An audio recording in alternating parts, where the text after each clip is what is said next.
여호수아 7장 2절로부터 11절까지 우리 한 절씩 교독하고 마지막 11절은 우리 함께 읽도록 합니다. 제가 먼저 2절 읽습니다. 여호수아가 여리고에서 사람을 베델 동쪽 벳아웬 곁에 있는 아이로 보내며 그들에게 말하여 이르되 올라가서 그 땅을 정탐하라 하며 그 사람들이 올라가서 아이를 정탐하고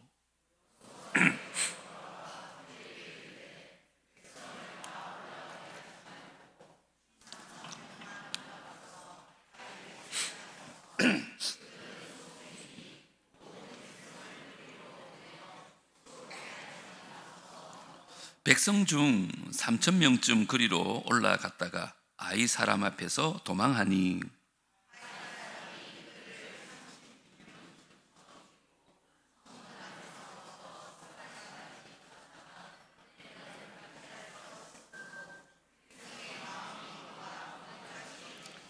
여호수아가 옷을 찢고 이스라엘 장로들과 함께 여호와의 궤 앞에서 땅에 엎드려 머리에 티끌을 뒤집어 쓰고 저물도록 있다가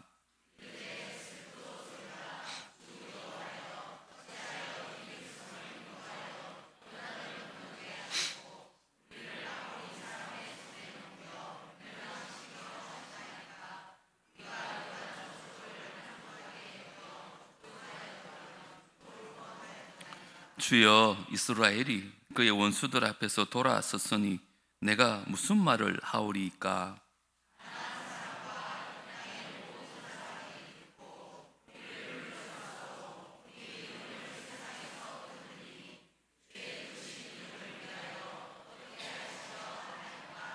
여호와께서 여호수아에게 이르시되 일어나라.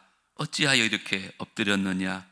이스라엘이 범죄하여 내가 그들에게 명령한 나의 언약을 어겼으며 또한 그들이 온전히 바친 물건을 가져가고 도둑질하며 속이고 그것을 그들의 물건들 가운데에 두었느니라. 아멘. 우리 여호수아서를 계속 살펴보고 있는데요, 지난 시간 나누었던 말씀의 제목을 혹시 기억하십니까? 넘실대는 요단강 앞에서. 제가 두 가지로 말씀을 드렸습니다. 난공불락의 여리고성을 만나면 내가 누구인지, 내가 어디에 속한 사람인지 존재를 먼저 확인하라, 이렇게 말씀드렸어요.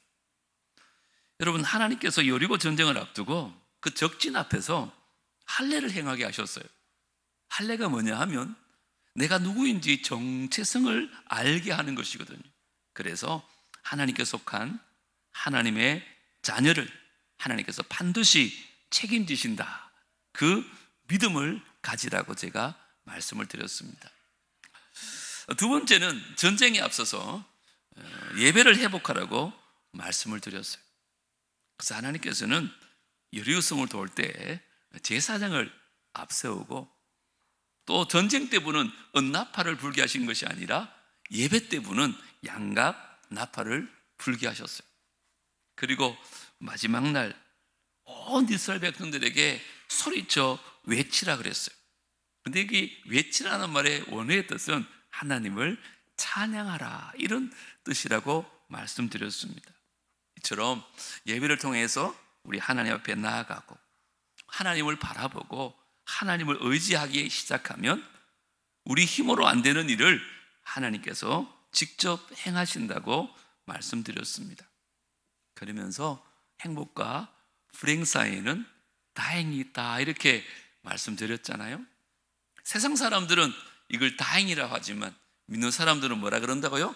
다행이라고 쓰고 은혜라고 읽는다, 이렇게 말씀드렸습니다. 우리 인생은요, 영원히 행복할 수도 없고 또 영원히 불행하지도 않아요. 행복과 불행 사이에 다행이 있기 때문에, 다시 말하면 하나님의 은혜가 있기 때문에 오늘도 우리가 살아갈 수 있는 줄 믿습니다.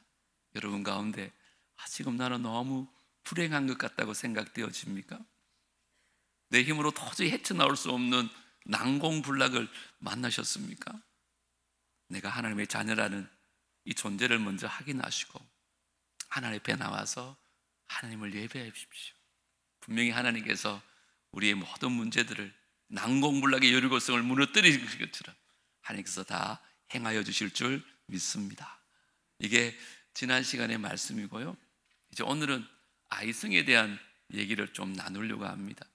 오늘 본문도 여러분들이 너무 잘 알기 때문에 내용에 대한 설명보다는 이 아이성이 주는 교훈을 좀 살펴보려고 합니다. 오늘 본문은 이제 하나님의 은혜로 여리고를 정복하고 나서 두 번째 만난 아이성입니다. 그런데 큰 실패를 경험합니다. 여러분, 성경에 보면 멋진 승리만을 기록한 게 아니라 실패에 대한 기록도 참 많이 있습니다. 예를 들면 다윗 같은 경우는요, 정말 성군이었고 전쟁 때마다 하나님을 의지해서 백전백승을 거두었던 하나님의 용사였습니다. 그런데 성적 유혹 앞에서 무너지고 간음죄를 저지릅니다. 또 그 사실을 감추기 위해서 살인의 자리까지 이르게 되어지죠. 근데 성경은 그것을 다 기록하고 있어요. 하나도 빠뜨리지 않고. 여러분, 모세는 어떻습니까? 노아는요, 그 당시에 홍수로 세상 사람들이 다 멸망을 당했어요. 그런데 노아 가족만 승리하는 그런 은혜를 경험하잖아요. 근데 성경에 보세요. 잠시 후에 이 노아가 술에 취해서 하체를 다 드러내는 그런 실수를 합니다. 그리고 그 하체를 보고 형들에게 고자질했던 함이 저주를 받는 그런 내용도 기록되어져 있습니다. 여러분, 그렇다면 성경은 왜 이런 실패와 실수에 대한 얘기들을 다 기록하고 있을까요? 저는 우리에게 주는 교훈이 있다고 보는 거예요. 우리가 성경을 볼 때 늘 승리한 것만 볼 것이 아니라 실패한 것을 통해서 그 실패하게 된 원인을 찾고 또 우리로 하여금 실패를 반복하지 말라는 하나님 아버지의 마음인 줄 믿습니다. 오늘 아이성이 바로 그 얘기를 하는 거예요. 여리고에 비하면 사실 문제도 되지 않는 아주 작은 성이었어요. 그런데 조그만 실수로 말미암아 결과론적으로는 큰 패배로 끝이 납니다.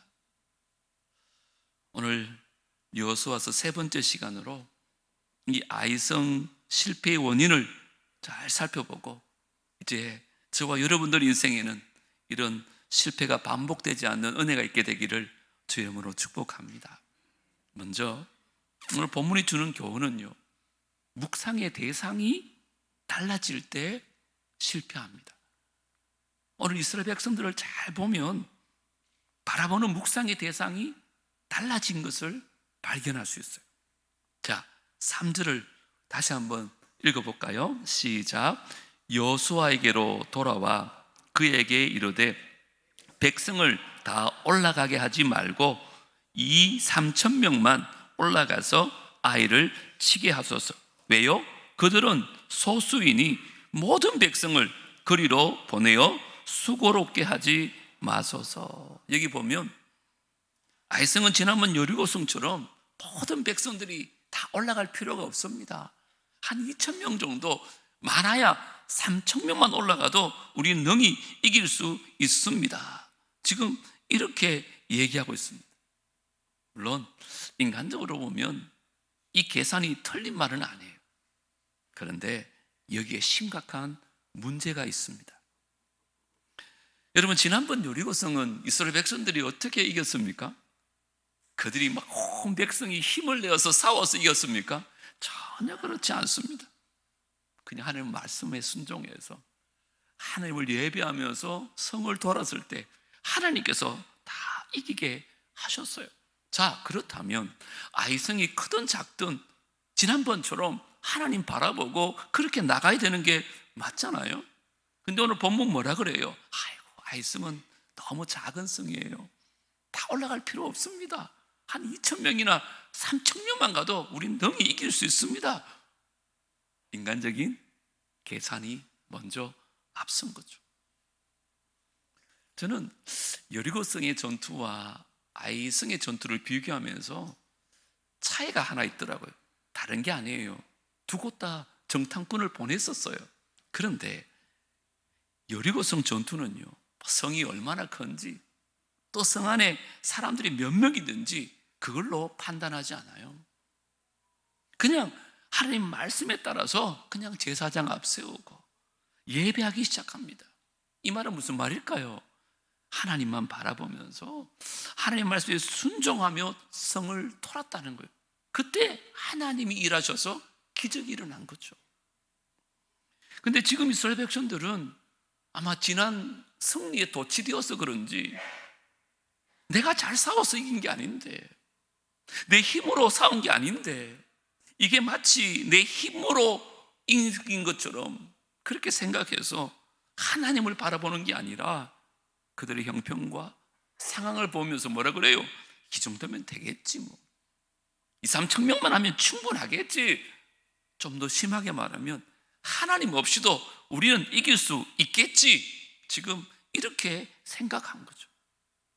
그래서 아이성 전투를 잘 보시면 언약궤를 앞세웠다, 제사장을 앞세웠다, 그런 말은 하나도 나오지 않습니다. 결국은 하나님을 묵상하다가 상황을 묵상한 거죠. 그래서 그들은 패할 수밖에 없었어요. 그런데 이 얘기가 우리들 얘기라는 것을 아셔야 돼요. 우리도 그렇지 않습니까? 인생은 마치 전쟁과 같아요. 우리도 이런 상황들을 많이 직면하게 되어 있어요.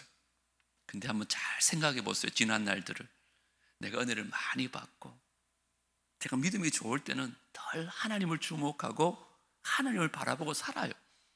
근데 어느 날 내가 막 큰 승리를 경험했다든지 성공하고 믿음이 약해지면 나도 모르게 하나님을 받은 시선들이 상황을 바라보기 시작하더라는 거예요. 그러니까 여리고성은 하나님을 바라보고 예배하며 승리했다면, 아이성은 상황을 묵상하다가 2천, 3천이면 충분하겠지, 그렇게 인간적인 계산으로 하나님 대신에 상황을 묵상한 것이 패배의 원인이 되었다는 것입니다. 여러분, 좋은 예가 베드로 아닐까요? 여러분, 베드로가 그 바다 위를 언제 걸었습니까? 예수님만 바라볼 때는 그 바다 위를 걸었다니까요. 인간에게 있을 수 없는 일입니다. 근데 걸었어요. 근데 베드로가 언제 물에 다시 빠집니까? 마태복음 보면 이렇게 말합니다. 바람을 보고 무서워 빠져가는지라.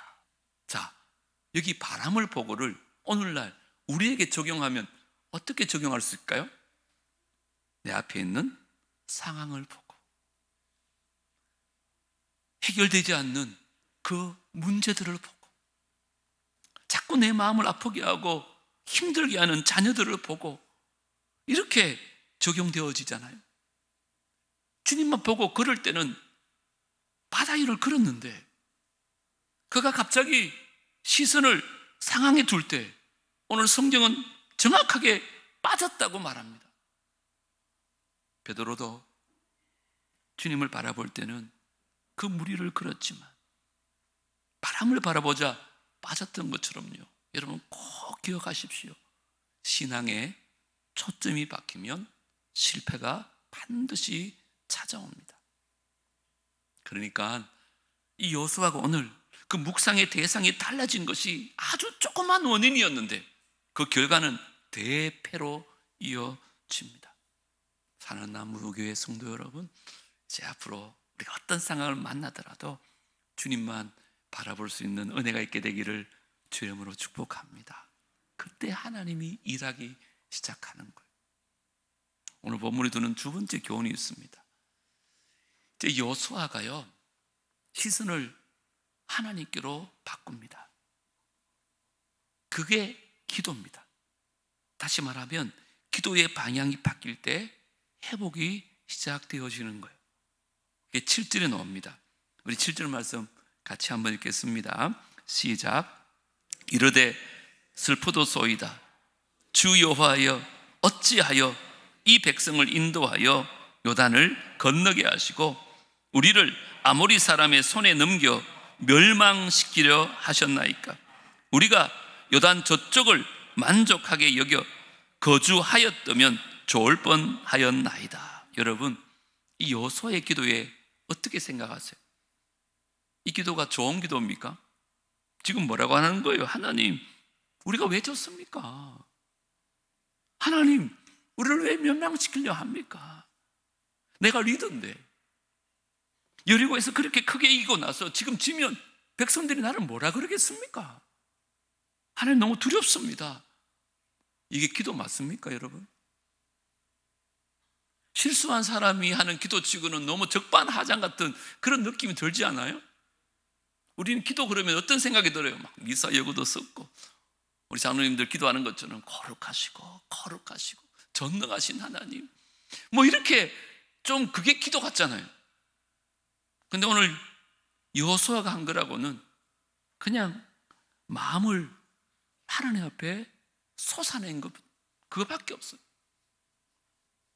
눈앞에 있는 그 전세를 보다가 그냥 하나님께 방향을 돌렸을 뿐이에요.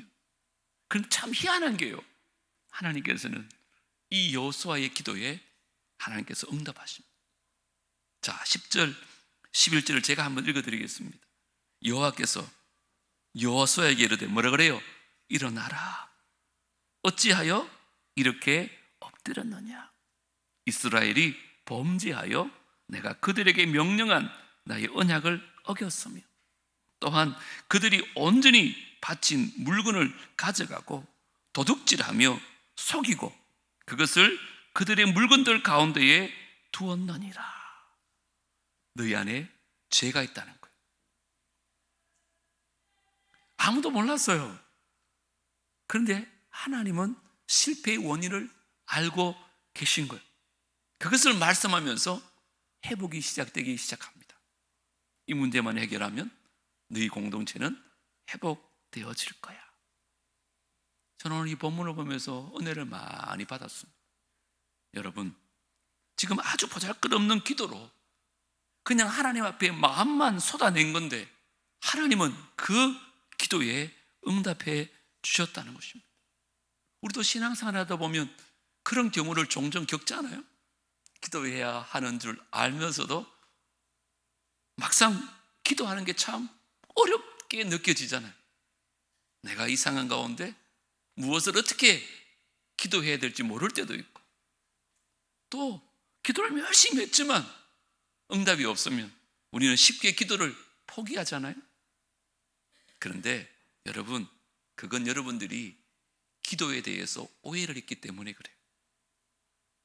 원래 기도라는 것은요, 내가 원하는 것을 받아내기 위해서 하는 게 기도가 아니에요. 그건 세상의 이방 종교를 말해요. 기독교에서 말하는 기도는요, 하나님이 원하시는 것을 치열하게 찾아가는 과정이에요. 그것을 찾기 위해서 나아가는 첫걸음이 뭐냐? 내 안에 있는 마음을 하나님께 다 쏟아 놓는 거예요.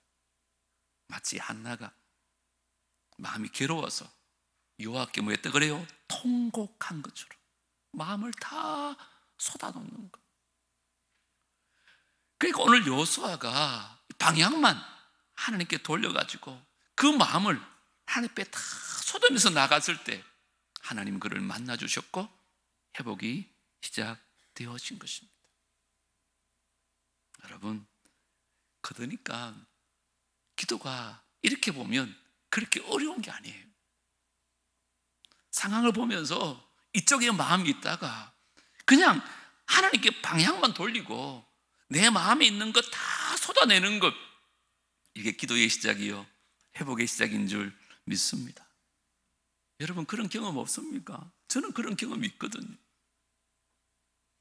하나님 앞에 가서 기도하는데 기도가 참 안 되는 거예요. 목사도 그럴 때 있습니다.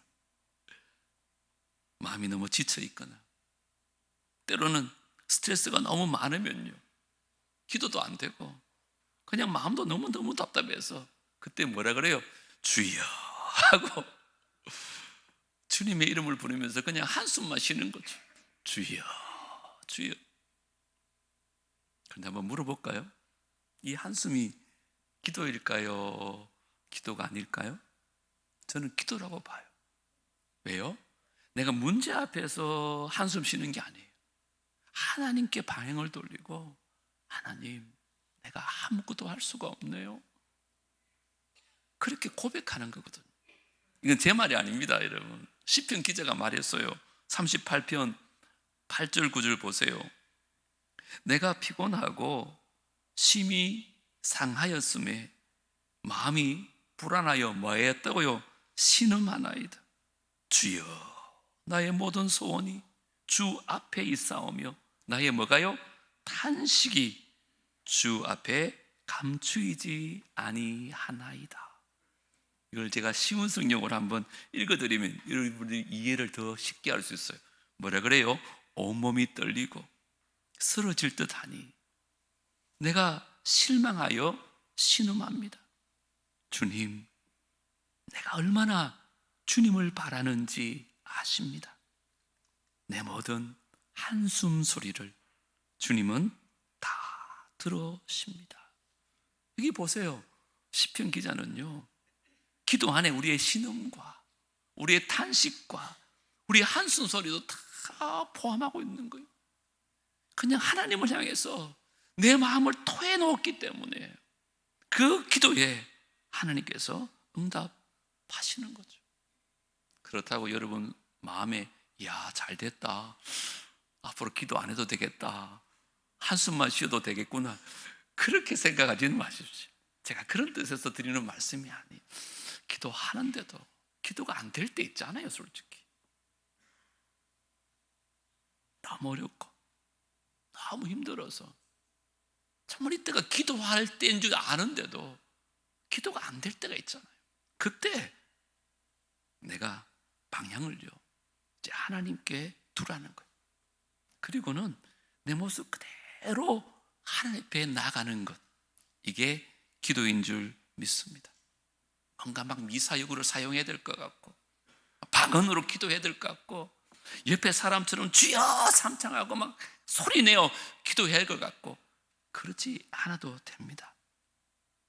내가 지금 어디에 방향을 두고 있는지, 혹시나 문제의 골머리 생각을 거기에 빠뜨리고 있지 않은지, 그렇다면 방향을 하나님께로 두고 하나님 앞에, 하나님 너무 힘들어요, 너무 두려워요, 내가 할 수 있는 게 아무것도 없네요, 하나님 제발 좀 도와주세요. 저는 이게 기도인 줄 믿습니다. 우리 작은 탄식에도, 우리 작은 한숨에도 응답하시는 그 하나님 바라보시고 주님 앞에 기도할 수 있는 우리 모두가 되어지기를 제 이름으로 축복합니다. 세 번째, 마지막 교훈이 참 중요한 교훈인데요, 잘 들어보십시오. 영적인 그 원인이 해결되지 않으면 실패는 반복된다는 것입니다. 그래서 하나님은 아무도 모르는 한 사람의 죄를 공동체 안에 드러냅니다. 그리고 끔찍스럽게 하나님께서는 그 죄에 대해서 징계하십니다. 왜 그럴까요? 다시 실패를 반복하지 말라고. 여러분 11절에 보면 아이성 패배의 원인이 나오는데 조금 전에 읽었기 때문에 제가 세 번역으로 한번 읽어드리겠습니다. 이스라엘이 뭐요? 죄를 지었다. 그 죄가 뭐예요? 나와 맺은 언약, 내가 지키라고 명령한 그 언약을 그들이 어겼다. 이게 죄예요. 그 언약이 뭐예요? 여리고를 다 진멸시키고 난 후에 나 주에게 바쳐야 될 그 물건을 그들이 뭐 했다고요? 도둑질하여서 가져갔으며, 또한 거짓말을 하면서 그 물건을 자기들의 재산으로 만들었다. 하나님은 정확하게 아이성 패배의 이유에 대해서 죄라고 말합니다. 그 작은 죄 하나가 아주 큰 결과를 낳은 거예요. 근데 여기서 말하는 죄가 뭐예요? 주님에게 바쳐야 될 온전한 물건을 도둑질한 거예요.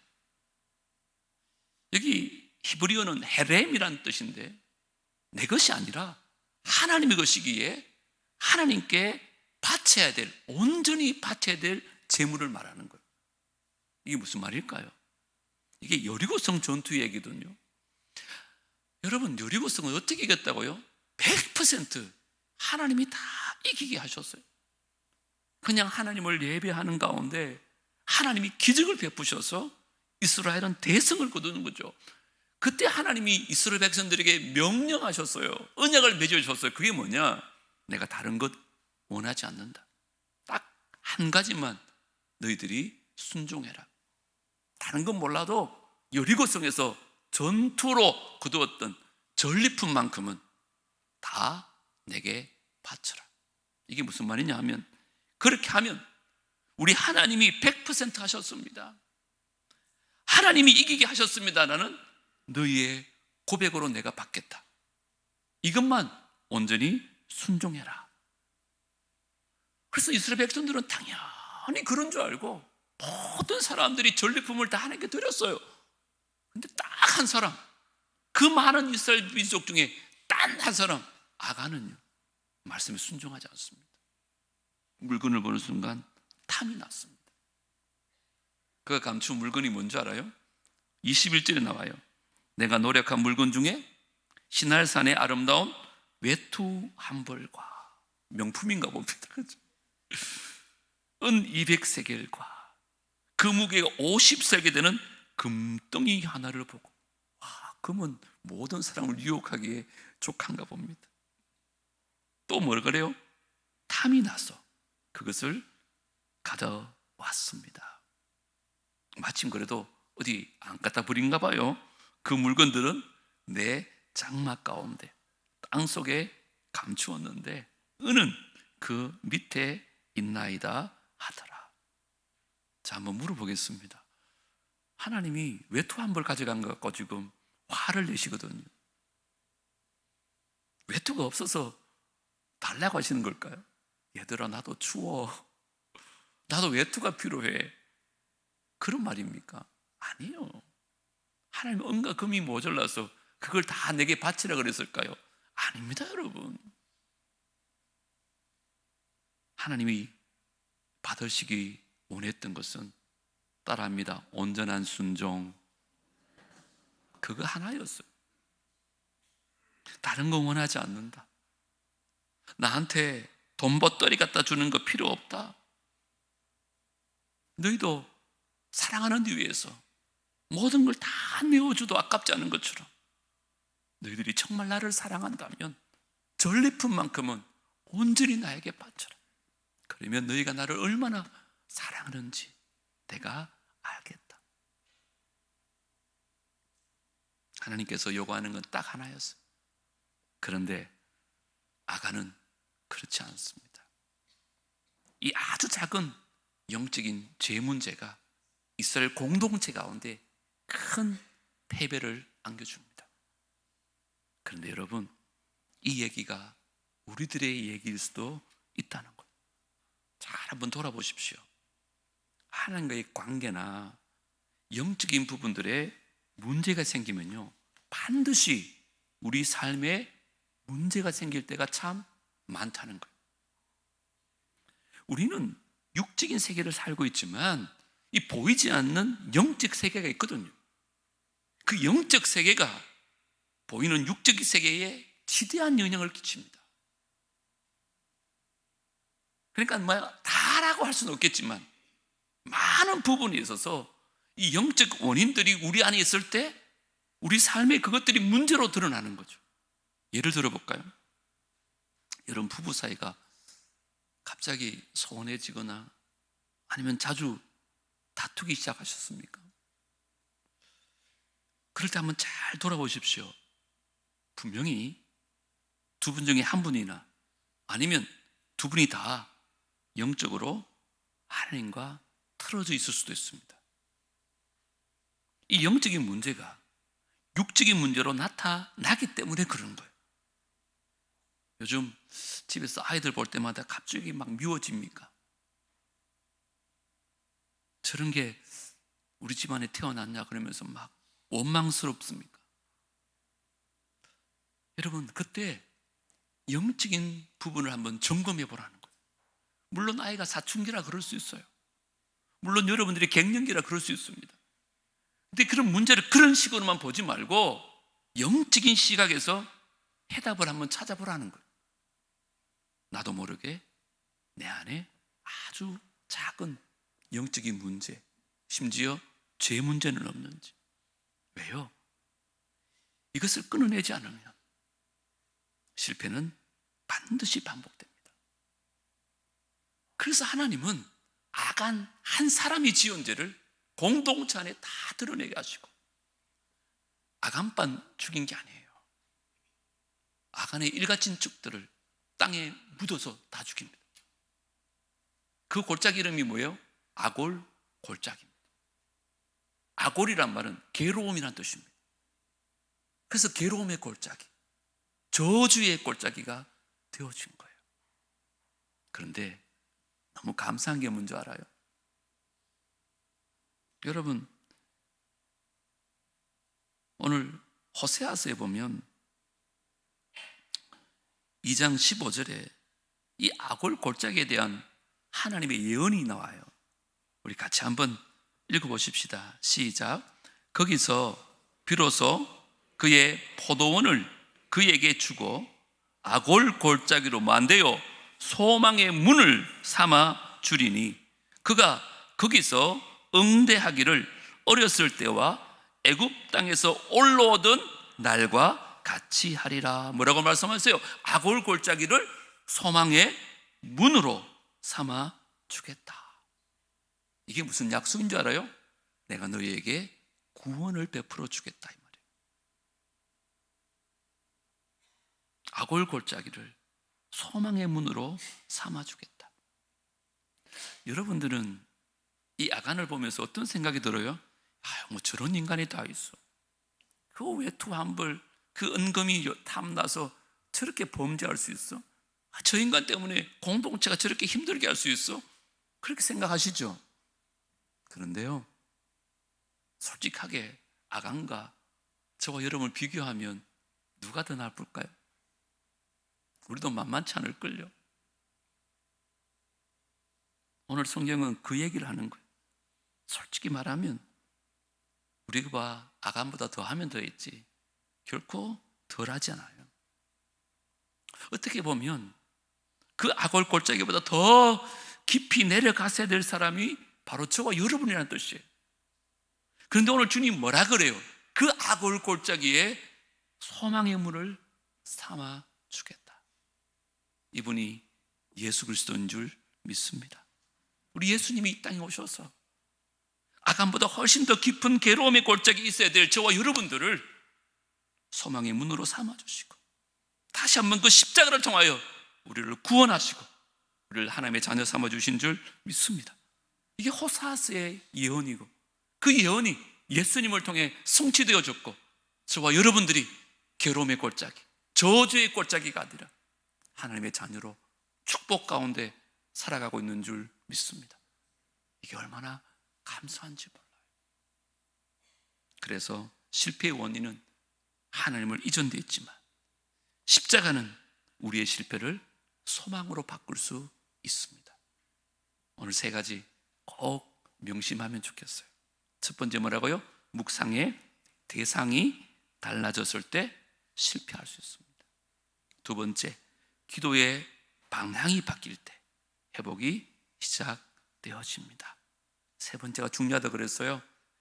영적인 아주 작은 원인이 해결되지 않으면요 우리 인생은 계속 실패를 반복할 것입니다. 작은 불순종도 여러분 경계하시고 철저하게 하나님 앞에 회개하고 순종하십시오.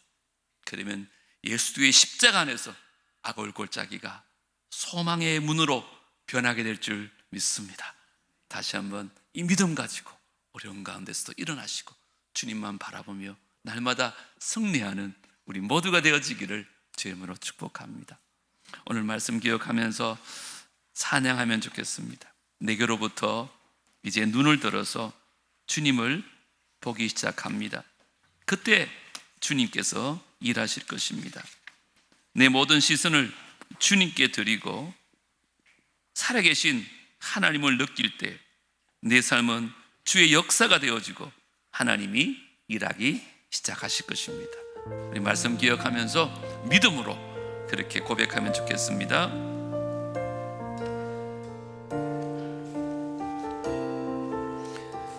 내게로부터 눈을 들어 내게로부터 눈을 주를 보기 시작할 때 주를 보기 시작할 때 주의 일을 볼 것입니다. 주의 일을 보겠네. 내 작은 마음 돌이키사 내 작은 마음 하늘의 꿈 꾸게 하십니다. 하늘의 꿈 꾸게 하네. 주님을 볼 우리 다시 한번 내게로부터 눈을 들어 내게로부터 눈을 들어 주를 보기 시작할 때 주의 일을 보겠네. 내 작은 마음 돌이키사 하늘의 꿈 꾸게 하네. 주님을 볼 때 모든 시선을 주님께 드리고 살아계신 하나님을 느낄 때 내 삶은 주의 역사가 되고 하나님이 일하기 시작하네. 성령이 나를 변화시켜 모든 두려움 사라질 때 주의 일을 보겠네. 황폐한 땅 한가운데서 주님 마음 알게 되리. 주님을 볼 모든 시선을 주님께 드리. 전능하신 하나님을 느낄 때 세상은 주의 나라가 되고 하나님이 일하기 시작. 모든 시선을 주님께 드리고 살아계신 하나님을 느낄 때 살아계신 하나님을 내 삶은 주의 역사가 되고 하나님이 일하기 시작. 내 삶은 주의 역사가 되고 내 삶은 주의 역사가 되고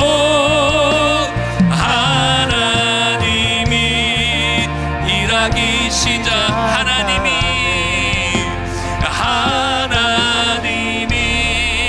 일하기 다시 한번 하나님이 일하기 시작하네. 그렇습니다. 하나님, 내가 상황을 바라보고 문제에 파묻혔을 때는 하나님은 일하지 않으십니다. 하지만 방향을 바꿔 주님을 바라보고 내 마음에 있는 것들을 다 쏟아놓으며 기도할 때 주님이 역사하여 주서 내 삶이 주의 역사가 되어질 줄 믿습니다. 내 힘으로 이겨낼 수 없는 이 세상의 많은 일들, 하나님, 나 혼자 끙끙 앓고 눈물 지으며 한탄하며 살아가지 않게 하여 주옵소서. 주님을 바라보게 하여 주시고 그 주님 앞에 내 마음을 다 쏟아내게 하여 주시옵소서. 혹시나 이 실패가, 이 아픔이, 이 문제가 조금만 죄로부터 왔다면 오늘 이 시간 주님 앞에 그것을 다 끄집어내어서 온전한 회개가 일어나게 하여 주옵소서. 이 영적인 문제가 해결되지 않으면 우리 인생은 계속해서 실패가 반복된다는 사실을 기억하고 결단하게 하여 주시고 주님의 은혜로 말미암아 죄를 끊어낼 수 있는 놀라운 역사가 있게 하여 주시옵소서. 우리 가운데는 지금 너무 어렵고 힘든 시간들을 보내는 분들이 많이 계십니다. 하나님, 오늘 이 말씀이 그들에게 길이 되고 빛이 되어 하여 주옵소서. 시선을 문제에 두지 않고 하나님께 바라봄으로 말미암아 하나님의 일하심을 경험하는 삶이 되게 하여 주시고 속히 주님께서 이루셔서 우리 함께 주님의 큰 영광 올려드릴 수 있는 남부의 모든 공동체가 되게 하여 주시옵소서. 반드시 그렇게 역사하여 주실 줄 믿사옵고 거룩하신 예수님 이름으로 기도드리옵나이다. 아멘. 이제는 우리 구주 예수 그리스도의 은혜와 하나님 아버지의 무한하신 사랑과 성령 하나님의 교통하심과 내주하심과 인도하심이 아이성 실패의 원인을 돌아보면서 나 자신을 돌아보고 주님만 바라보며로 날마다 승리하는 삶을 살기로 다짐하고 돌아가는 귀한 주의 백성들과 그들의 가정과 자녀들과 하시는 모든 일들 위에 사랑남북의 공동체 위에 이제로부터 영원토록 함께 있을지어다. 아멘.